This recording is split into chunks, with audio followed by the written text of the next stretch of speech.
কেমন হয়েছে পরীক্ষা?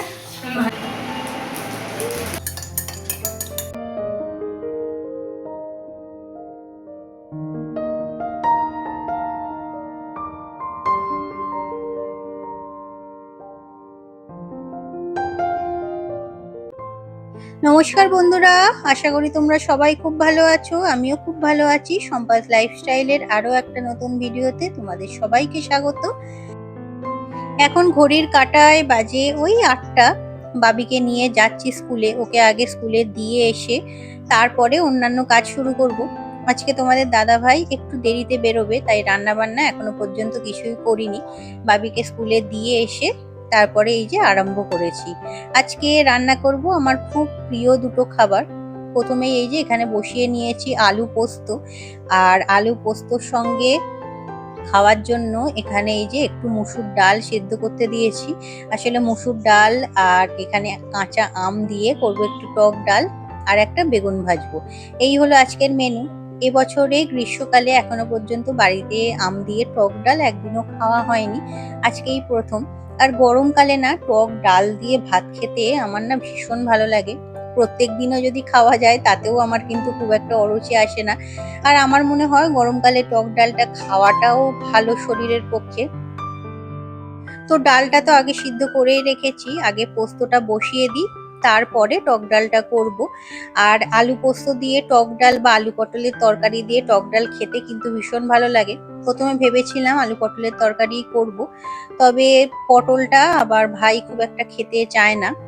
আর গতকাল যেহেতু আলু পটলের তরকারি করেছিলাম, তাই আজকে আর পটল করলাম না ওর জন্য। আজকে এই একটু আলু পোস্ত করে নিচ্ছি, এর সঙ্গেই খেতে বেশ ভালোই লাগবে। আর আমগুলো তো আগেই কেটে রেখে দিয়েছিলাম। তো কড়াইতে এই যে দেখো শুকনো লঙ্কা আর কালো সর্ষে ফোড়ন দিয়ে দিয়েছি, দিয়ে তারপর আমগুলো একটু সামান্য ভেজে নিচ্ছি, নিয়ে ডালটা দিয়ে দেবো। অনেকে অবশ্য মুগ ডাল দিয়েও টক ডাল করে, তবে আমার মনে হয় মুগ ডালের থেকে মুসুর ডাল দিলে বেশি ভালো লাগে খেতে।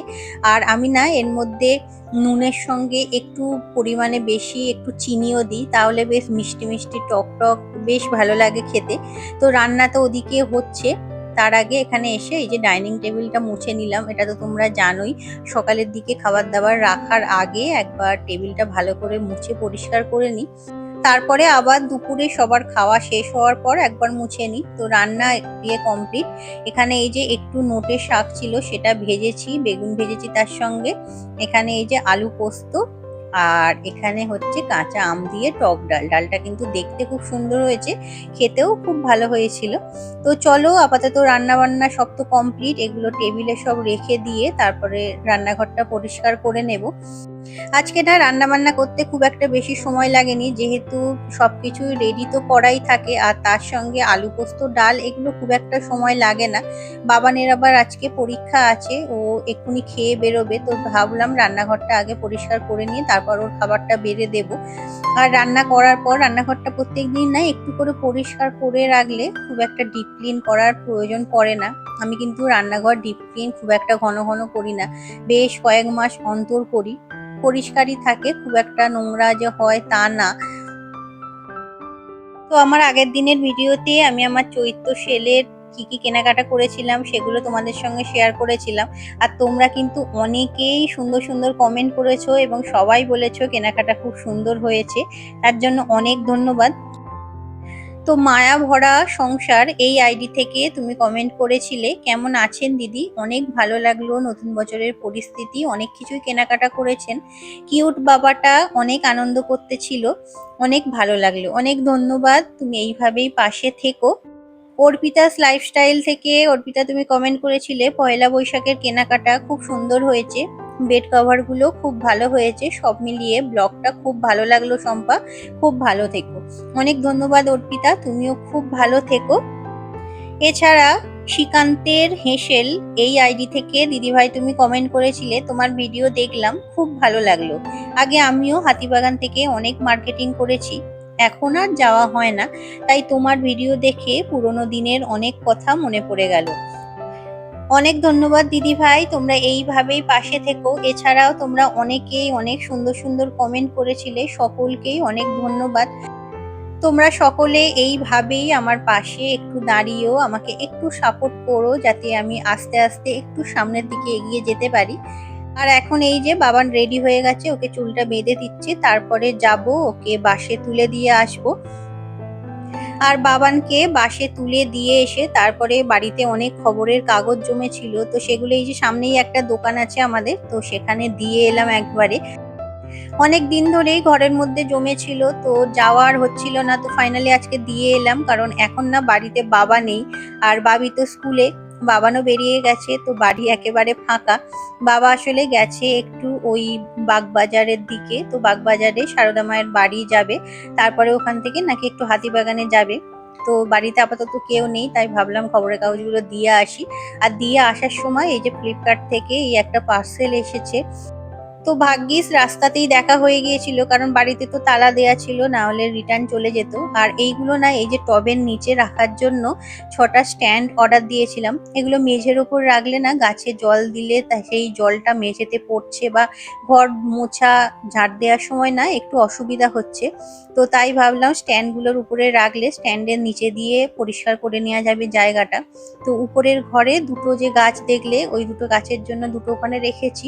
আর সিঁড়ির এখানে নিচে যে 4টে টব আছে তার জন্য 4টে কিনেছি। আর জানলাতে যেগুলো রাখা আছে সেখানে স্ট্যান্ড না রাখলেও খুব একটা অসুবিধা নেই। তবে এই স্ট্যান্ডগুলো না একটা লম্বা লম্বাও হয় যেন, কিন্তু আমি না এই ছোটগুলোই কিনেছি, যাতে প্রত্যেকটা টবে আলাদা আলাদা স্ট্যান্ড রাখা যায়, তাহলে কি এদিক ওদিক করতেও সুবিধা হয়। আর এই তো তারপরে গিয়ে বাবিকে স্কুল থেকে নিয়ে এসেছি, ঘরদোর ঝাঁট দেয়া মোছা পরিষ্কার হয়ে গেছে। এখন এই যে স্নান সেরে অনেকগুলো জামা কাপড় ছিল, সেগুলো এখন বারান্দায় মেলে দিচ্ছি। আর জানো তো, বারান্দায় তোমাদের আগেও বলেছিলাম, বাইরে না 3টে বড় দড়ি টাঙিয়েছি আমি। আর তাতে না সমস্ত জামা কাপড় আমার ধরে যায়, যতই বেশি কাচাকুচি হোক না কেন, সব জামা কিন্তু আমার এখন বারান্দাতেই শুকোতে দেওয়া হয়ে যায়। ছাদে আর কিছু নিয়ে যেতে হয় না। ছাদে দিলে না একটু সমস্যা হয়, হঠাৎ করে বৃষ্টি এসে গেলে, বা ছাদে না রোদটাও প্রচুর হয়, তো জামা কাপড় এই গরমে রাখা যায় না।